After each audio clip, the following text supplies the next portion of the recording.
전투는 기억해야 돼요.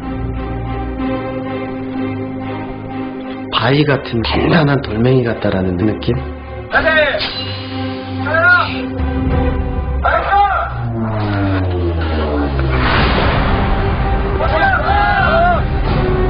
생각보다 열악하고 고통 속에서 이런 전투를 치르셨구나.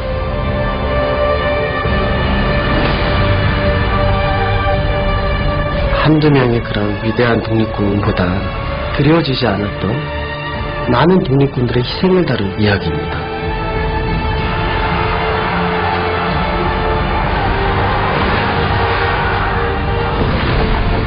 일제강점기가 외면하고 싶은 피해의 역사가 아니라 꼭 기억해야 할 저항의 역사다.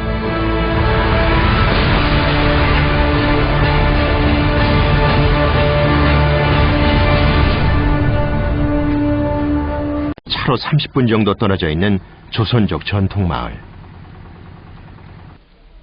마치 우리나라 어느 지방의 시골 마을에 온 듯 낯익고 정겨운 풍경들이 반겨준다. 200여 세대 700여 명의 주민들 대부분이 조선족인 수남촌이다.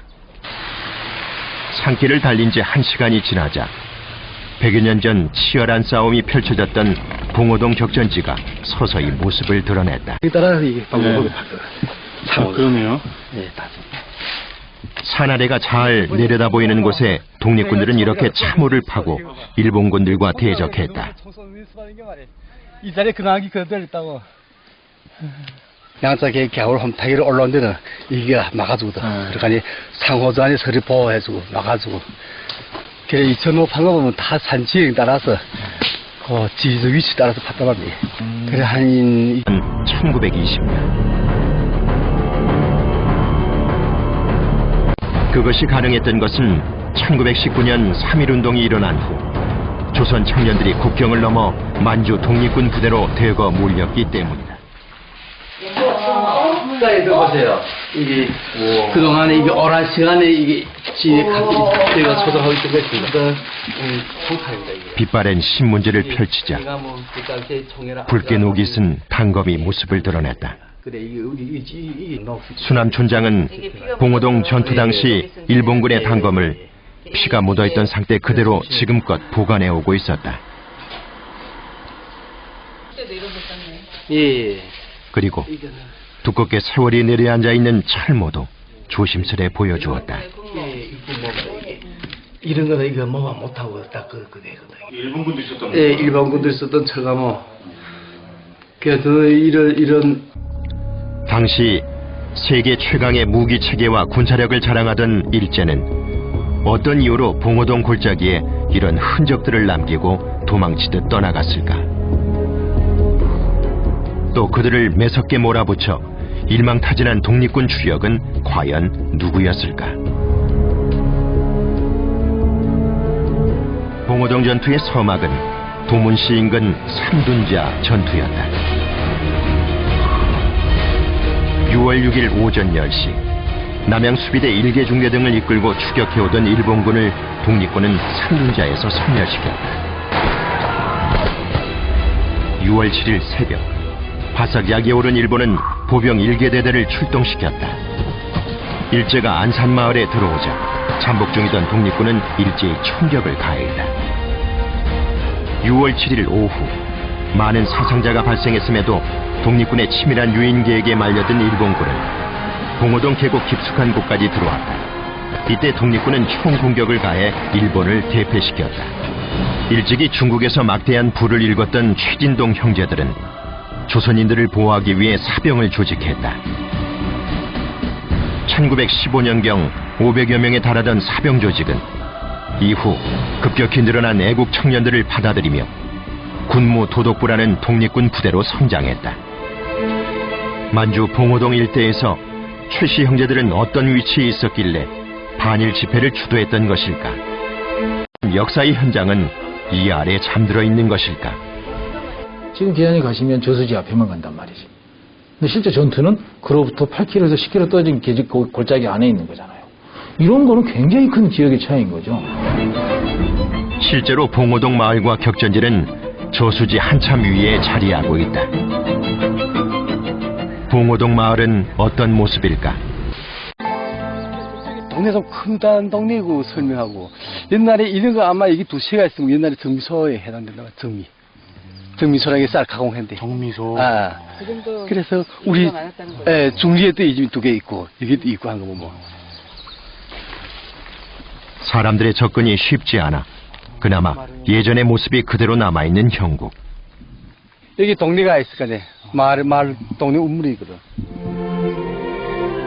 지금은 물이 말라 바닥이 드러났지만 100년 전 이곳에서는 물 깃는 마을 사람들의 이야기 소리가 끊이지 않았을 것이다.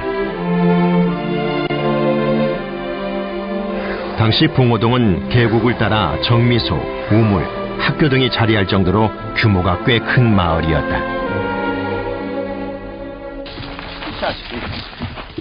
학교에 흔적이 남아있다는 현지 주민의 제보를 듣고 현장을 찾아 나섰다. 일부는 견고히 보존돼 있는 상황. 잠깐 길었습니다, 학교가. 학교가 길고. 그 우리 볼 때는 이 기초만 있을 거네. 기초보고 당시 이렇게 큰 학교 쓰는가 하고 이랬구나 그때부터. 1919년 3.1운동을 전후해 봉오동에는 애국 청년들이 모여들었다. 그 청년들을 독립군으로 양성하려면 군사훈련이 필요했는데 최씨 형제들은 군사교육을 담당하는 한편 그 과정에 들어가는 경비를 모두 충당했다. 100명, 200명, 300명, 400명이 모였다고 생각해 보세요. 뭐 그 사람들이 이슬을 먹고 사는 사람들이 아니라고 한다면 그 사람들을 위해서 누군가가 도와줘야 한다고 한다면 최씨 형제는 그 부분에서 굉장히 큰 역할을 한 사람이다. 근데 그게 단순히 토지의 소유자, 상업자본가로서의 어떤 개인적인 희생만을 이야기할 수는 없는 영역이 존재하는 거잖아요. 그럼 그 사람의 소명의식이 없으면 그게 불가능한 거죠. 전투에서 사용할 무기를 매입하는 것도 최씨 형제들이 도맡았다. 든든한 후원 아래 정예 독립군으로 양성된 군사들.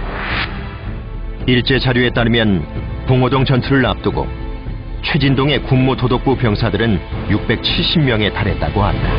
3.1운동 이후에 이제 독립운동 열기가 이제 높아지는 상황에서는 우리 독립을 찾는다고 하는 그런 측면에서 이제 애국적인 결단을 하고 자기의 모든 어떤 재산을 독립운동에 이제 바친 그런 측면에서 보면 이제 상당히 그 무정투쟁에 이제 헌신한 그런 측면에서 보면은 상당히 그 계급적으로는 이제 대주주 출신이지만 이 애국적으로 정치적으로는 말하면 독립운동에 이제 기여를 했던 그런 집안이나 볼 수가 있고. 봉오골이 주목을 받을 수밖에 없었는가? 자신들이 의식하지 않았던 의식했던. 그거는 그 지역에 그 많은 사람들이 모여서 먹고 자고 할 만한 뭔가가 있었다라는 거죠. 청산리는 그런 공간이 아니에요. 이동하는 과정에서 일본군하고 싸운 전투 공간이니까 근거지 내지는 기지라는 개념의 공간은 아니에요.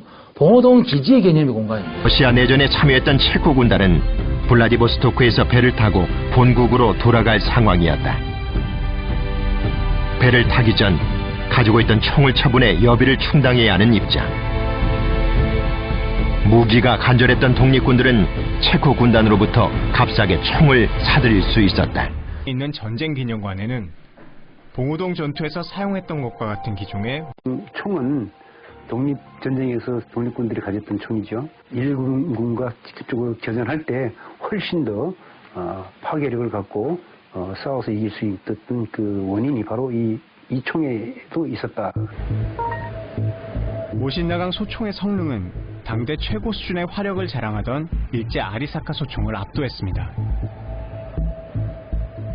모신나강 총은 아리사카 총에 비해서 구경도 크고 또 탄환도 아리사카 총 탄약과는 다르게 끝이 뾰족한 유선형으로 되어 있기 때문에 훨씬 더 공중의 저항을 적게 받고 그래서 사거리도 길고 파괴력도 높았죠.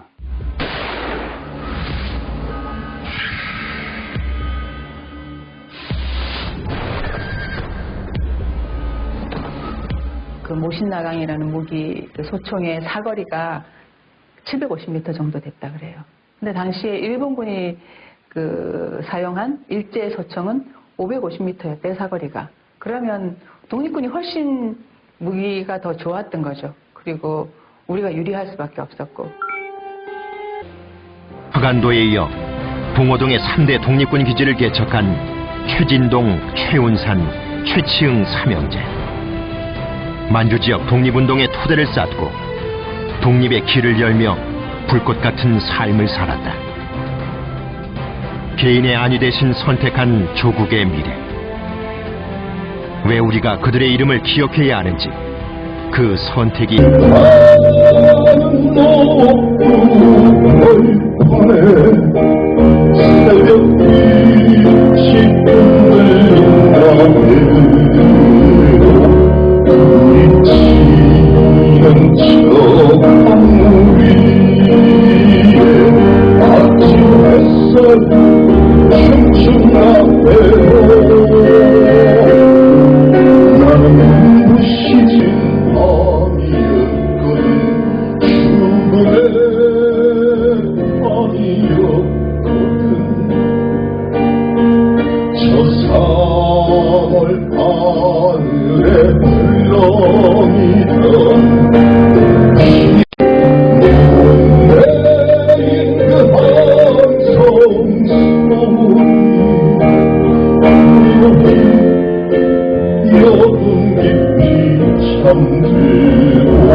밤이었거든.